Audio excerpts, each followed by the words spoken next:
Looks like it's okay so far.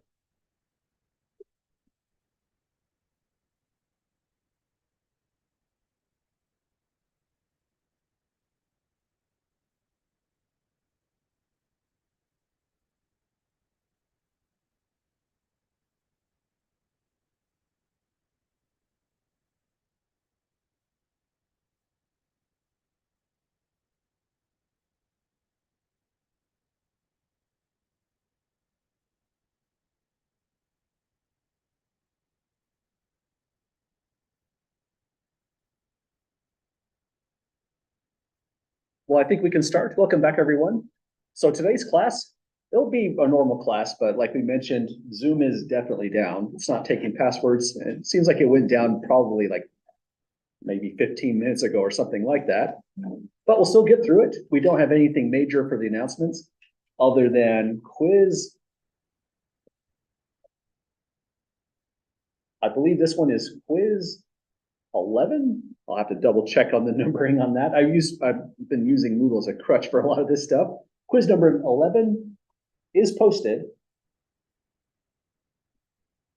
And let's just say for the moment, tentatively, it'll be due on Monday.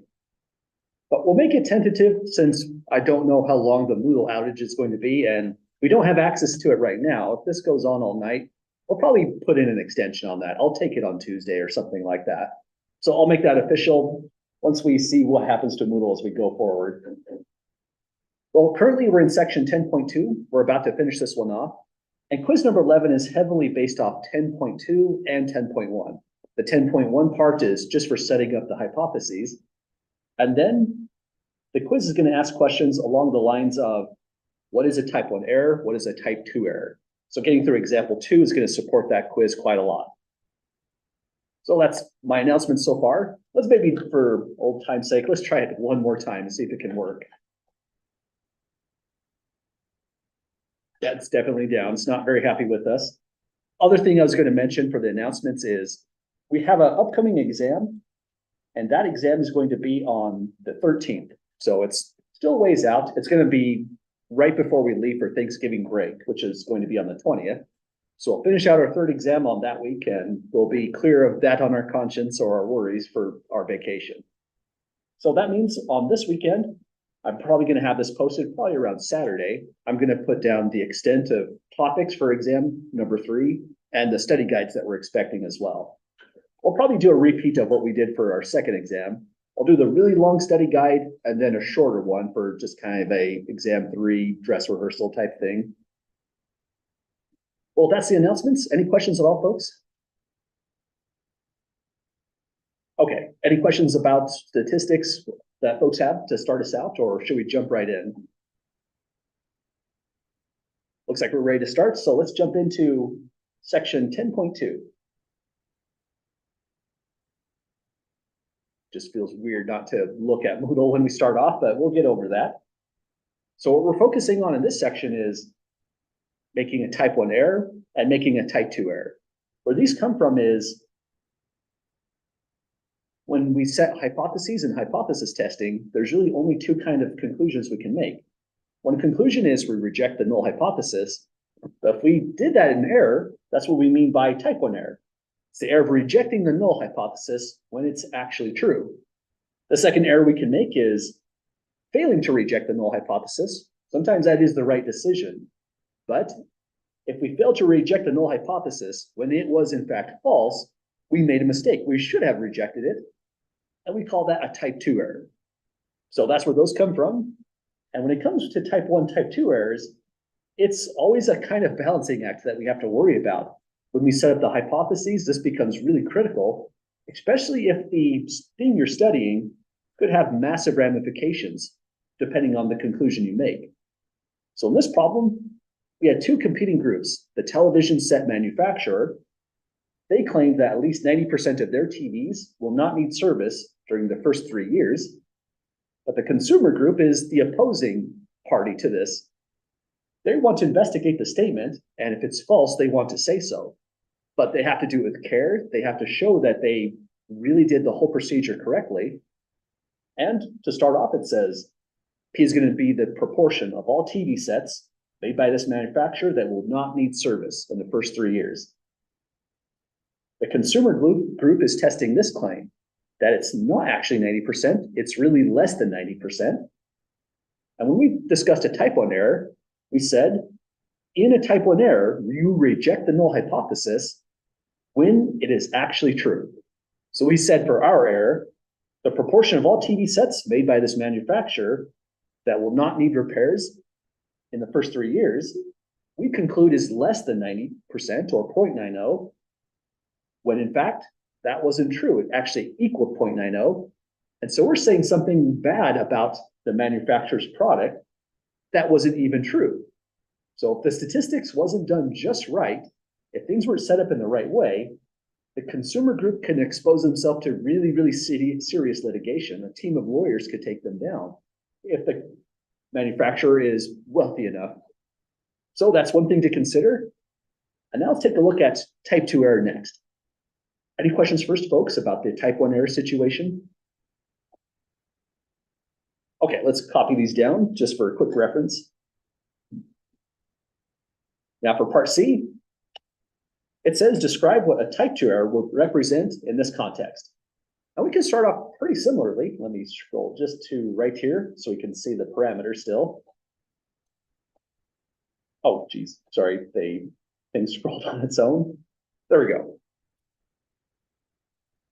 So what we'll do for this one is, I want to always write down this statement just to start. That really just organizes what we're about to say.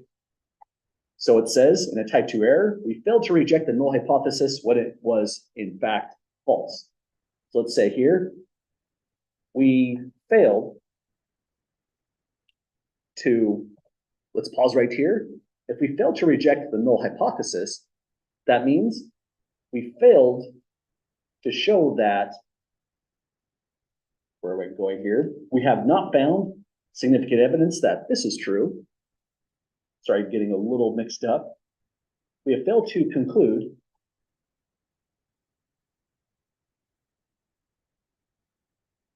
HA is true. Let me put that in brackets. So that's the comment that's supposed to organize us. But let me pause right here. I think I just got myself a little bit mixed up.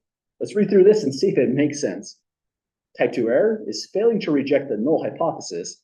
That means we failed to conclude the alternative is true when it was really true because the null is false. So up here I wrote, we failed to conclude the alternative is true. And that's the one thing I missed, when in fact it is.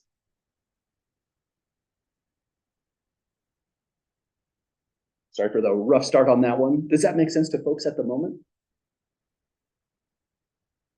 Okay, let's write this out then, just using ordinary words. We'll say here, let me also carry down the parameters so we can see it in one screen.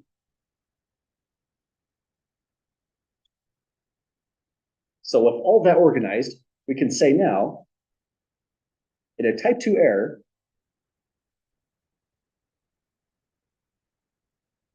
our practical interpretation will be, we failed to conclude that. Then right here, we'll switch gears. Now we have to start writing this out using the context. What we failed to conclude is, oh, but I need to carry this down. The alternative hypothesis right here is true. So we didn't show this is true when we ought to have. So we'll say and read out that first P, the proportion, get that thing out of there. There we go. The proportion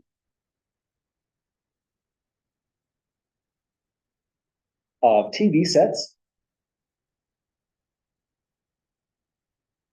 made by this manufacturer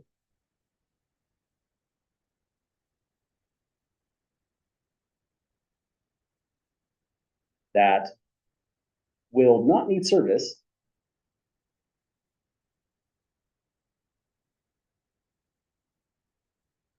in the first 3 years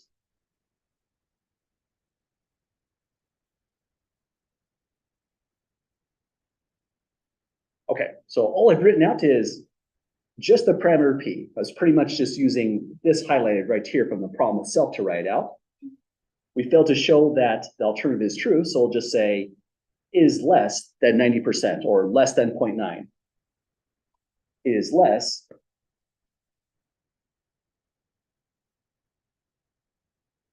than 0.9. Now we'll switch gears and say, I want to put in this portion when in fact it really is less than 0.90.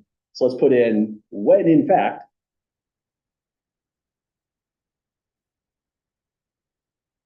it really is less than 0.90. So that's what happens in a type 2 error. Sorry for the struggles on getting through that one. I'm going to blame it on Moodle not working. Got me a little bit frazzled to start this off. That's a decent excuse, I'd say. But really, you could always think it in these terms. You failed to reject the null hypothesis means you failed to show the alternative hypothesis is true. That's one of the conclusions that we could make. And so that's what we wrote. We failed to conclude that the proportion is less than 90% when, in fact, it really is. That's this part where it says when H naught is false, it really was less than 0.90 if H naught is false. So that's our practical interpretation so far. Any questions at all, folks, on that part C here? Yeah. Can you see that one last thing you said, like when you fail to reject the null hypothesis, what is the correlation again with the alternative hypothesis? Oh, gotcha. If we reject the null hypothesis, we have shown the alternative is true.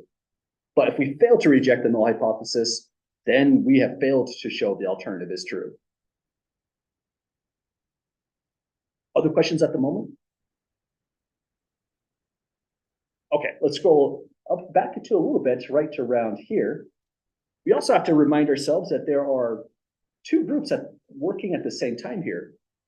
We said with our type 1 error, this is going to upset the manufacturer the most because we concluded the proportion is less than 90% when it was actually equal to 90%.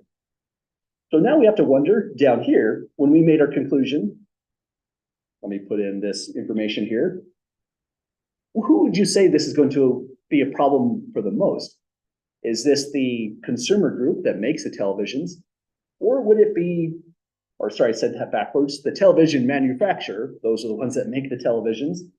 Or is the type 2 error bad for the consumer group, the one that's trying to evaluate the televisions?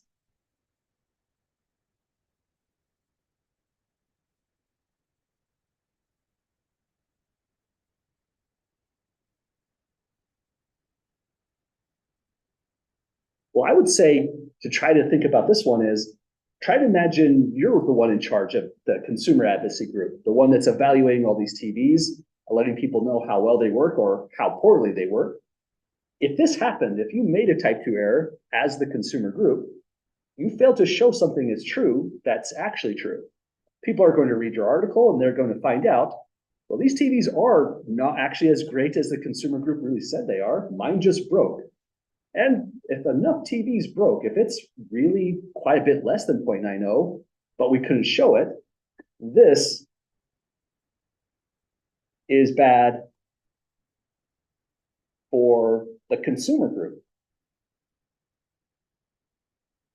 A consumer group lives off how legitimate it is, and the moment they start getting bad results, people are going to think that maybe the manufacturer group paid them off to not conclude what was really actually true, even though that could have just been the statistics working the way it did for that random sample.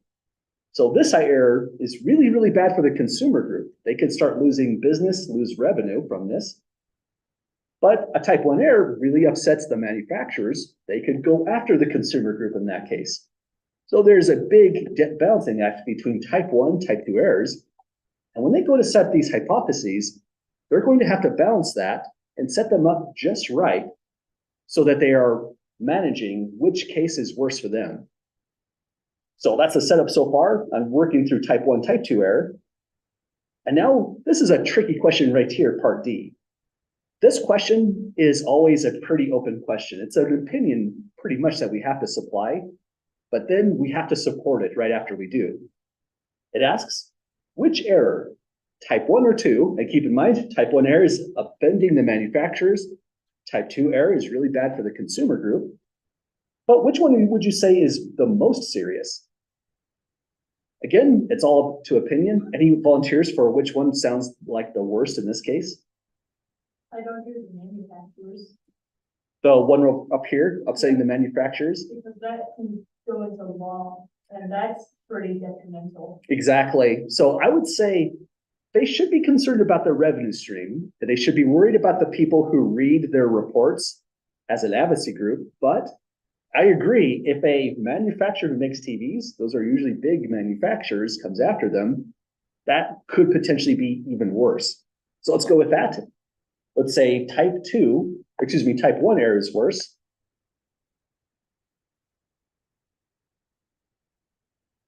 Again, there's no necessarily wrong answer to this. You might say type 2 error is worse. Then you just have to support it with your explanation. And you were saying in a type 1 is worse since the consumer group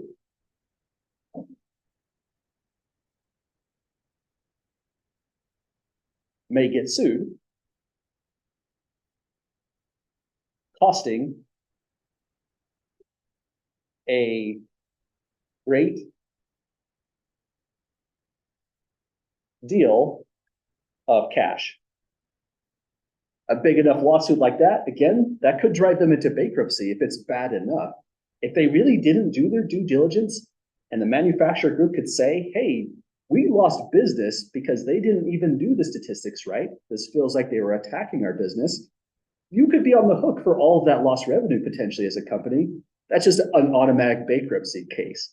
So these suddenly become like really, really high stake problems, depending again on what the study is all about. But I would say that would be a great answer for this. Just support it with the reasons using the context of why you believe either type 1 or type 2 is worse, and then stick with it. So we did it, folks. That's type 1, type 2 error. Any questions or comments so far getting through this one?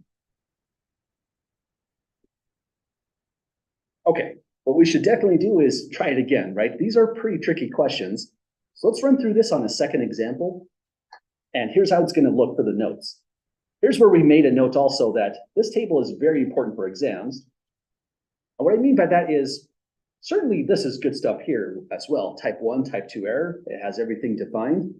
But if you're trying to save on real estate on your exam, this might be slightly better. It would probably make the table a little bit smaller, compress the information, and there's a little bit more information here. When we were mentioning, when you make a set of hypotheses, it's more than just stating a null and stating an alternative. You also have to state something new that is designed to try to control type 1 and type 2 error. It's going to be called the significance level of the test. So it starts off by saying the probability of a type 1 error is going to be denoted by this new symbol. This is the Greek letter alpha. We learn a lot of Greek in a statistics class. To draw the alpha, imagine you're doing an infinity, but you don't quite tie it off on the right-hand side. You kind of just go like that. So that's your alpha.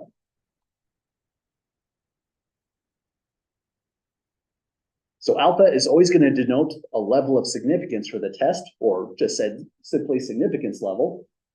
And the probability of making a type 1 error is that significance level alpha. So we specify how much risk we want to take in making a type 1 error immediately when we go to state the hypotheses. The type 2 error probability is beta. Now, beta is a really hard value to calculate. This is usually done in a follow-up course after an introductory statistics. If you're curious about it, let me know, and I could post some information on calculating beta. But beta, being the probability of a type 2 error, causes this pull and tug right here. In fact, let's add a new thing down below. The smaller your value of alpha, the better, because alpha is the probability of a type 1 error. Make it small, and you're diminishing a type 1 error in that problem. So up here, if we said type 1 error is the worst, we should use a small value of alpha to control it. But then that causes a second problem. The smaller your alpha value is, the larger beta will become. So if you try to minimize type 1 error, you are increasing your type 2 error all along the way.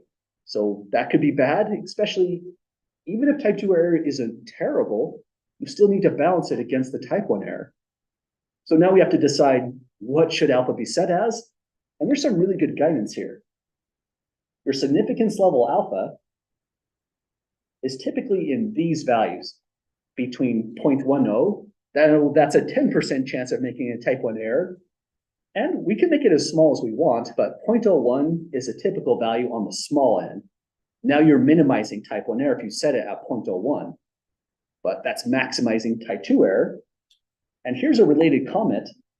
When we went to make confidence intervals, we went from 90% confidence, that's equivalent to alpha at 0.10, or we had a 99% confidence interval, that's equivalent to 0.01 right here for your value of alpha. So there is a connection between hypothesis testing and confidence intervals, and it's right here. Any questions at the moment so far? Okay, right here where it says the smaller value of alpha, the larger the value of beta, we don't have to add a new line, and I typed this out pretty much, well, wait, was this verbatim from our author's textbook? Not completely sure, but in the other case, here's a related comment we should also add. The smaller the value alpha, the larger the beta, and so we can then say the larger alpha, the smaller, and I just found a typo, the val u involves the letter u, there it goes, smaller the value of beta. So that's our table so far. This specifies what a type 1 error is. It means H naught was true, but you rejected H naught. Type 2 error says the alternative hypothesis was true, but we failed to reject it, the null rather, to show that it's true. So this table carries the definitions. And we can say, just for extra information, make alpha small to reduce type 1 error.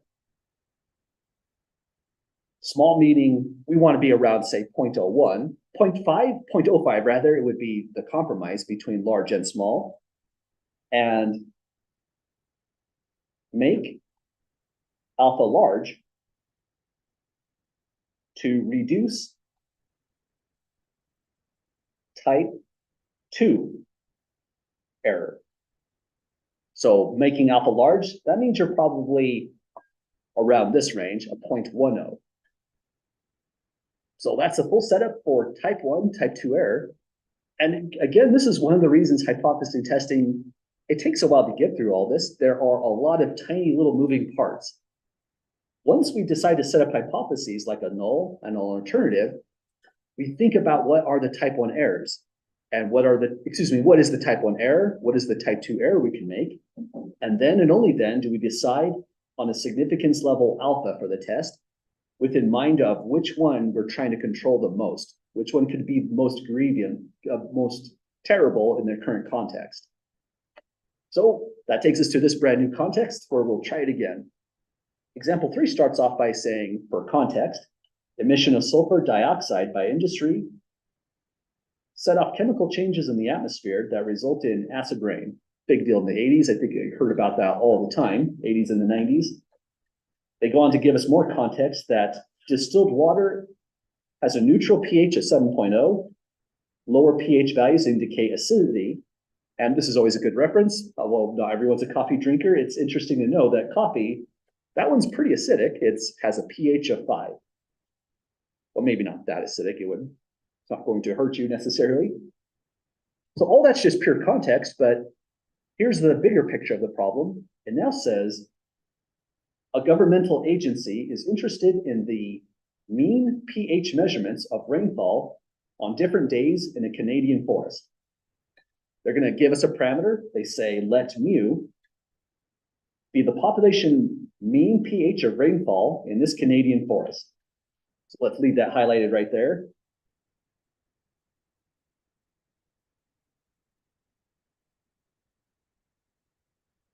So the governmental agency, this is in a Canadian forest, so I guess the Canadian government, is going to test these two hypotheses. The null hypothesis is that the mean is 5. That's already acidic based on the information they told us. And the alternative hypothesis is that the mean is less than 5 for rainfall. So we're testing if the rainfall is even more acidic than black coffee. That's kind of an interesting thought when you think of it in those terms. But you need to fill in one extra piece of information after setting these hypotheses. You cannot go forward unless you describe the significance level of the test. That's going to be our benchmark. If we reject or fail to reject, after we get the right probability, we compare it against the significance level. But before they do that, they have to decide if alpha should be small, large, or compromised, maybe just 0.5, if we decide type 1 and type 2 error are just equally awful. So that takes us to this. We should describe type 1 error and type 2 error immediately so we can decide on a right significance level in this test. Any questions at all, folks, then, before we go for our type 1, type 2 error? Okay, let's give this a try. First, in the type 1 error, if we think of it in the table form, you might prefer the ordinary definition. If you do, I'd say stick with that. If you like the table, this is how you might work it. In a type 1 error, we rejected H naught. What does that mean? That means we concluded this is true. So I'm going to start just by saying that. We concluded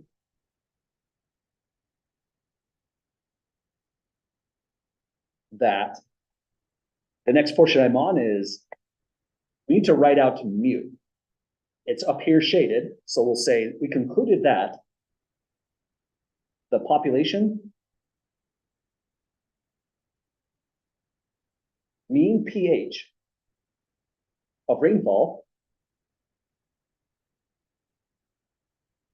in the, I'll say, let's go with Canadian. In the Canadian, I was just going to say in the forest, but we can bring that in. So the population mean of rainfall in the Canadian forest, from here we'll just say is less than 5. Meaning a pH of 5, but we specified that in the sentence. So now back here on type 1 error, we've said what we meant by rejecting H naught. We made a conclusion that HA is true, but now we have to say that was a mistake. What was really true is this, the null hypothesis. So we read that out and we're just going to say when in fact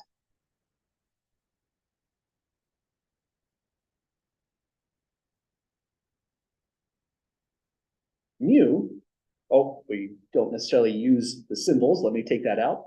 For it to be a practical interpretation, it wouldn't be practical for throwing Greek letters at people. That would be kind of confusing for the layperson. So we'll just say when in fact the mean was equal to 5. So that's what happens in our type 1 error right there. We assumed that it's more acidic than it really was. And now we have to pause right here and decide, well, who is this bad for if we make this conclusion? Or who are the two parties that are going to have a fight between type 1 and type 2 error? There's definitely, let's see here, these folks. Industry itself might have a problem with this, right? If we make a type 1 error and we concluded that the mean was less than 5, we're saying the acidity of the rain is really bad, but it wasn't.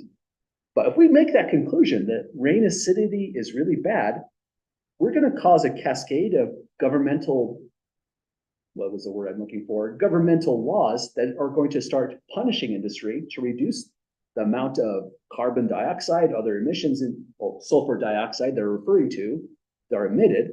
So industry gets punished here when we make a type 1 error, and they get punished needlessly. So we'll say here, this offends or this upsets industry in Canada the most. Does that make sense to folks on why these people here would be probably extremely upset at this point? Yeah, absolutely. I'd be very happy to. The thought here is, in a type 2 error, we concluded that this is true. The average pH of rainfall is really less than 5. But it, in fact, was equal to 5 itself. It wasn't as bad as we concluded. But if we made that conclusion, there's going to be governmental action that are going to reduce what industry can do, possibly fines, reduced emissions, and that's going to hurt their business. Yes, go ahead. The lower number, the worm. Yeah, it says here, Oh, distilled water is neutral at 7. Yeah, But I see where 7 is the distilled water and 5 is. exactly. Yeah. So if we make this conclusion, we're literally saying that the rain is more acidic than black coffee raining down in a certain sense. That's just like colorful logic to get people on your side of that debate, though. But that's what the conclusion would be. And this could cause, over the course of years, governmental action going after industry, reducing sulfur dioxide, which could cut into revenue and profits. That would really offend those folks. And sure, it's a governmental agency that's doing this, but industry is powerful enough, they'll start lobbying. They could go after the people in the government themselves, put them out so they can't win their elections. All over this, if this is trillions of dollars, that could really happen. So that's a very serious error, but we're only talking about one group. Who is the other group? The government, and they're trying to protect just ordinary Canadians, right? So let's say for the other people, it's a governmental agency that we're really concerned about. They're trying to act in the best interest of just the ordinary Canadian citizens in this situation. So this error here, that's not going to upset them one bit. If they conclude the rain is really acidic and they slow down industry, well, they're just protecting the ecology of the Canadian rainforest even more in that case.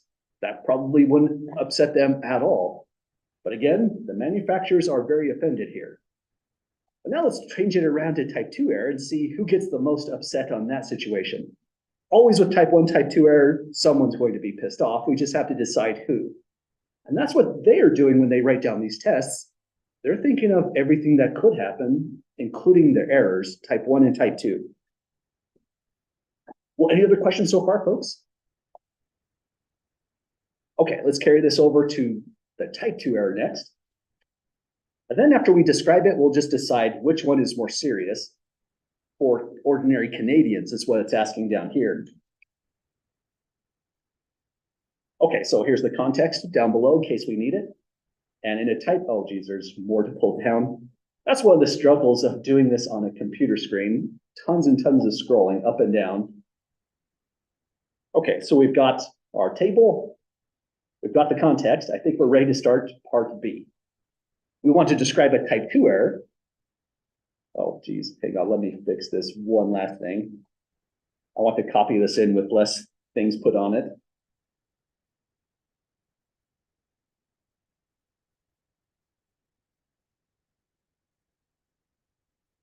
Me moving around these windows and such is probably not the best use of class time. Thanks for your patience with that.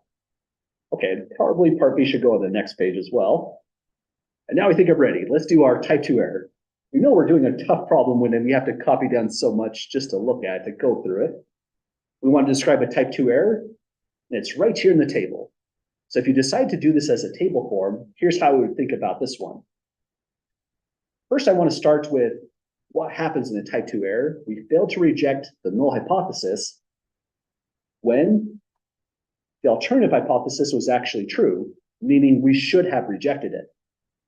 So the very first thing I would want to do is write down that statement. We failed to reject the null hypothesis, then you are failed to conclude this right here. The study has failed to show that. We come down here and just read out mu once again. Instead of saying the population mean, if you decide to change that around, you could say the true mean, just like we did when we were doing proportions, that the true mean is, or let me say true mean of rainfall in the Canadian forest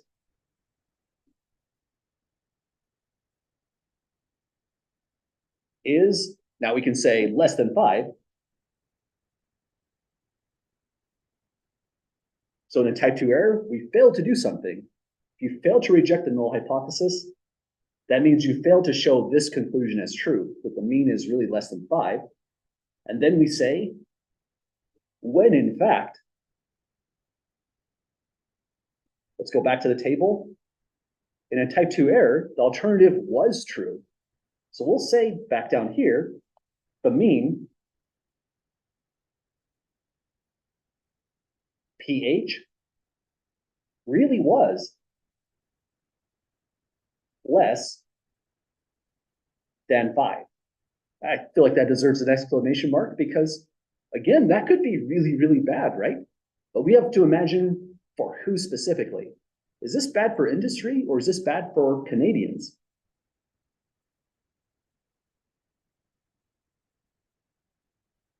That's a tough question for sure, right? One thing we can kind of imagine is, imagine what would happen if we made this conclusion. If we fail to show that the rain is really acidic, that the mean is less than 5 when it is, then what's going to happen after that conclusion? Absolutely nothing. The governmental agency will have no permission to make any legal changes to industry anymore because they failed to show that there's a danger. But there is in fact a danger. The mean is really less than 5 and there's really acid rain occurring. If we didn't find it right here and now, we may not find it for another 10, possibly 20, 30 years, depending on how bad this is. And so this is bad for Canadians. Untold ecological damage can happen, which could take even more years to correct. So I would say this is, or this upsets Canadians the most. Would it upset industry? Not in the slightest. Industry would be very happy with this or with this error. In a type 2 error, industry was going to have nothing that goes after them legally to reduce the sulfur dioxide emissions. So if we fail to show the acid rain or the rain is more acidic than what's indicated here, less than 5 in pH, then industry never gets controlled and they are free to do whatever they like. They might even release more sulfur dioxide that could possibly increase their profit margins. So industry is really happy with the type 2 error, but then again, acid rain unchecked could take many, many decades to undo. So that's why it upsets the Canadians the most now. Well, any questions so far, folks, with that conclusion here? I would say the main work is right here in the black and in the purple pen. Anything in orange is just extra information that might help us on the next problems, but you don't have to write it down for full credit. But it's the thoughts that we ought to have when we're doing this kind of problem. And now with all that out of the way, we're ready for the next part. Part C says, which error, type 1 or 2, is more serious for Canadians? Well, we kind of addressed that already when we went through this problem. We know that in a type 1 error, well, we're going to punish industry needlessly because the mean was really equal to 5. It's not too acidic. But in this error, for part B, in type 2, we failed to control unchecked ecological damage. And so we can say here, type 2 error is more serious for Canadians. But then we have to explain why. We have to give the explanation. Any volunteers for a quick blurb on why Canadians would be really pissed off at a type 2 error?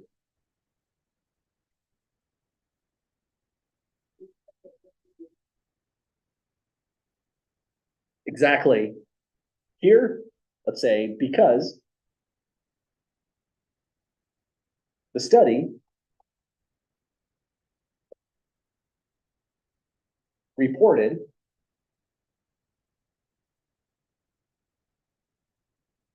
that the acid rain is not as bad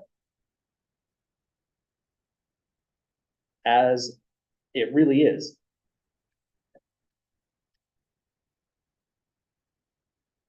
Now, like we were saying before, why is that such a concern? Well, they'll never control acid rain well enough, potentially in certain people's lifetimes, if they don't catch it right when it's a problem.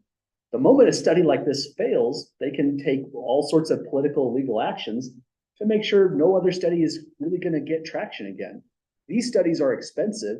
The government itself probably had to approve funding for it. So in a type 2 error, if we don't catch these problems right away, they might not be caught for a very, very long time.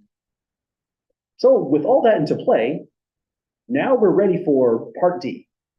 What should the governmental agency select as their significance level? They're talking about alpha the moment they say that, before they begin collecting data, and we'll have to justify our answer. So the thing I would do to answer this kind of question is go back up to this entire table, really the whole thing. There is tons and tons of information on that table. It's kind of unfortunate because it takes a lot to just get through it. Sorry, struggling with the Microsoft. There we go. So we are deciding what should the governmental agency select as their significance level before they begin collecting data. And remember, once they are talking about the governmental agency, that means we're trying to ourselves advocate for the Canadians. And what did the Canadians hate the most? They hated type 2 error the most. We need to control that, and we need to select an alpha that reflects it. So we'll go alpha equals, and then we'll put in our justification. But back down here, anyone spot what value we should really use for alpha? Sorry, say again? Good call, absolutely. We decided type 2 error is the worst, that go down to this line. We should make alpha larger. Oh, I'm using the wrong color here. Let me select blue for that. We'll make alpha a little bit larger because that will make the value of beta smaller. So it turns out, if you are really interested in what the Canadians want in this kind of study, alpha should be set equal to 0.10. The governmental agency that's doing the study will even explain in their methods when they publish everything why they selected that. That way they're not exposing themselves to extra problems or criticism. So there's a really good reason for alpha being that large. But it means type 1 error has been inflated massively. And so this will piss off industry because they have a 10% chance of a type 1 error, and that's not good for them. Almost no matter what you do, someone's going to be upset when you set up these hypotheses if it's a high stakes study. And this study is extremely high stakes. So we just have to do the best we can. If some people selected alpha equals 0.5 on this, I would say that's a really good answer too. This one compromises. We're working for Canadians and industry, which in turn does help Canadians. We don't want to destroy the Canadian economy. So this one would be acceptable as well. The only way to really lose this question is if you said point, say, 0.1 or 0.2, anything like that. Now, if you go in that range, what you're really doing is reducing type 1 error, but we ought to have reduced type 2 error instead. So let's leave it right at 0.10. We're now strongly in the camp of working for the Canadians, and we might punish industry, and there's a 1 in 10 chance that we really will. And we can say for our response here, the governmental agency we know is working for ordinary Canadians, and so we should use alpha equals 0.10 since, let me make that a real sentence. Let me start off with a word. Use alpha equals 0.10 since this protects the forest and so what's the best word? I was going to say helps ordinary Canadians, but that's not the right word. Anyone have a better word? I'd like that one. Yeah, let's go with say benefits ordinary Canadians the most. So we did it, folks. That's type 1, type 2 error, and selecting a significance level alpha. The thing that Canadians would, or the governmental agency would now do is, when we write these hypotheses, going forward in the later sections, we're often going to do this. The agency, let me put just a quick order here. The governmental agency will test H naught, mu equals 5, against HA, mu is less than 5, at, and last word finally, alpha equals 0.10. So all of this right here, let me remove the quick screen grab. This is typically how hypotheses are eventually starting to be written. We will state a null, we'll state an alternative, and we'll also state the level of significance for the test as well. Now, if we find a small enough probability, once we go to look at the data and calculate probabilities, if our probability, which we'll call p-value, is less than this, we will reject the null hypothesis in favor of the alternative. So we found another piece of hypothesis testing. This is the benchmark for rejection or failing to reject, right here at 0.10. We'll collect data, we'll look and see how compatible the data is, and calculate a probability. It'll be the probability of getting the data as extreme as the data that we got, under the assumption that the null hypothesis, mu equals 5, is really true. If our data looks really crazy because all the rain really was acidic, then that assumption is going to look bad, and the probability is going to be low, close to 0. It just has to get under 0.10 for us to reject the null and favor the alternative. So setting this really high means we have a strong chance of rejecting the null, favoring the alternative. And so that means we minimize type 1 error, we minimize type 2 error, but we've exposed ourselves to a 10% chance of a type 1 error instead. Well, I think this is probably a good stopping point for us. Any last questions or comments so far, folks? Okay, with what we'll do next, when we come back on Wednesday after the weekend, there's a couple more sections before we put everything together. But we're starting to get to the point where next problem, we'll state a null alternative, a significance level, and we'll start going through how to get a p-value next, how to actually get a probability. Then 10.4 is getting even further there, and 10.5 is the big section we put it together. Well, have a great night, folks. When we come back on next week, our goal will be to finish off chapter 10. If we need a little bit extra time, we'll take that extra time though.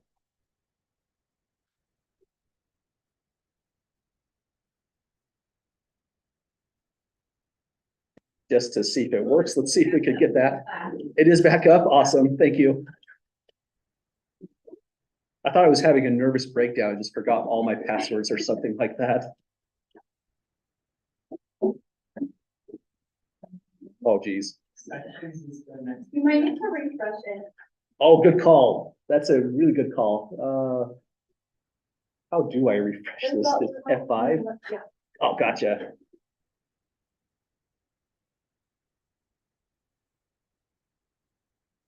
Oh, no. It could have. You're probably right. Let me try Chrome on this thing.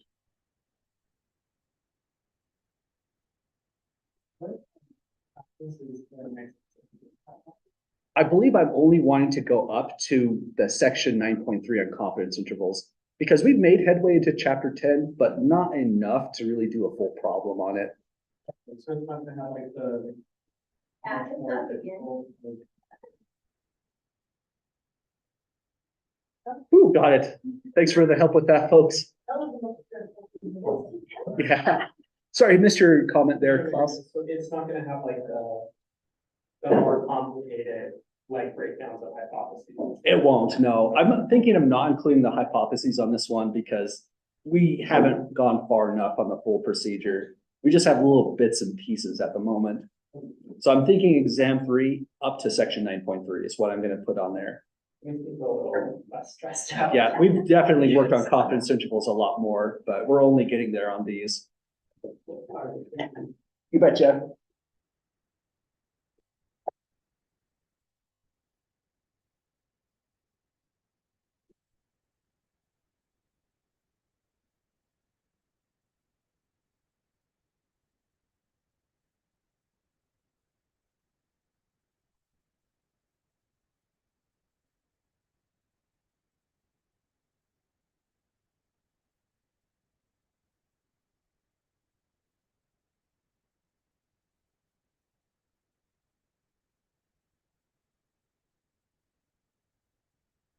Well,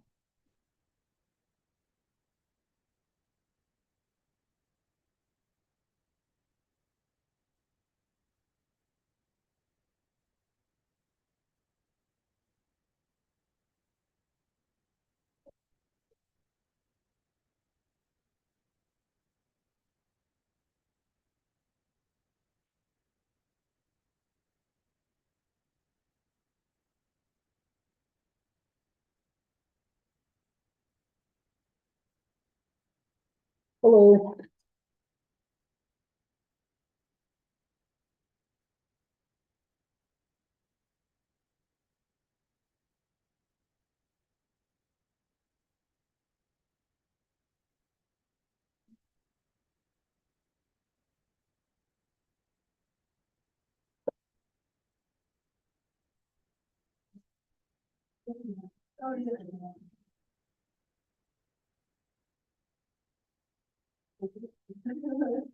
In a while, it is not that it means that I didn't have a very, very good test. I don't know. I don't know if all that, but they're all- What happens is one of the times. Zero and stuff is the new.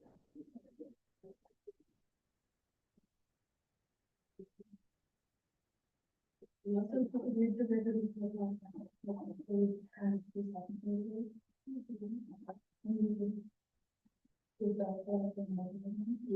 actually, it was university, especially university, I'm thinking of content and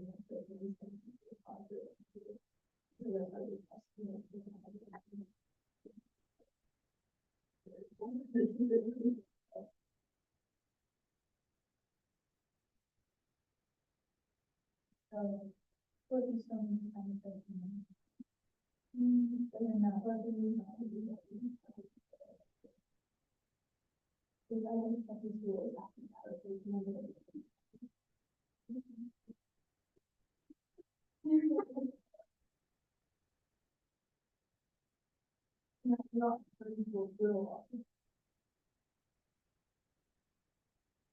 Yeah.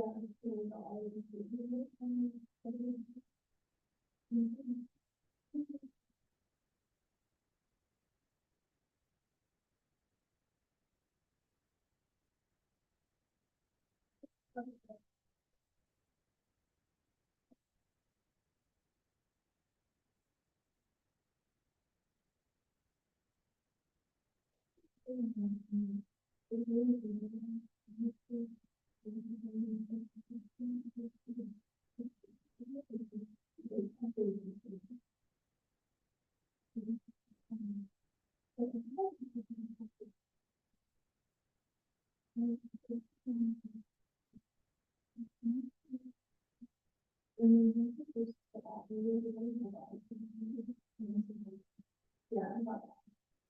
I'm really, you guys don't rate that.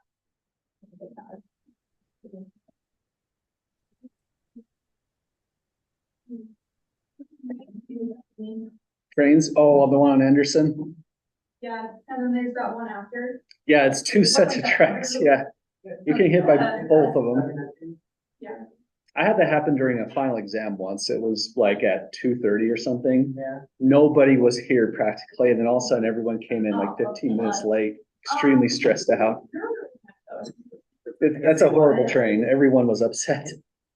Yeah. And then when they park in the street, have it, like, guy gets out, runs down his truck, does something.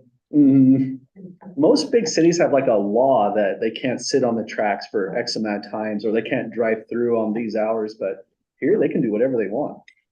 No more than 5 minutes. Usually, yeah. But then there's a bad day every once in a while, and then there's like only, what, 3 tunnels to get across if that train's blocking it. Is there? Yeah, it's pretty bad. There's a D Street, 17th Street, and one more. So they can lock down half the town if everything works out just right. And then there's that one on Joseph Highway. Oh, yeah, that's right. I think that's the same one, isn't it? The same track? It might be. I'm not completely sure. Stop the top of that. Yeah.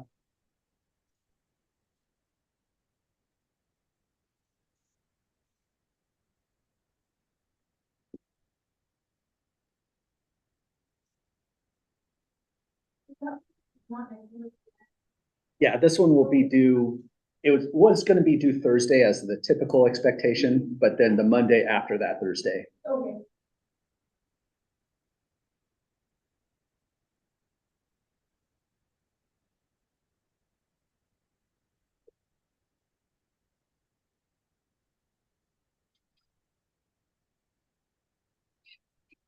Oh, and probably we should stop this. The statistics class doesn't need all this.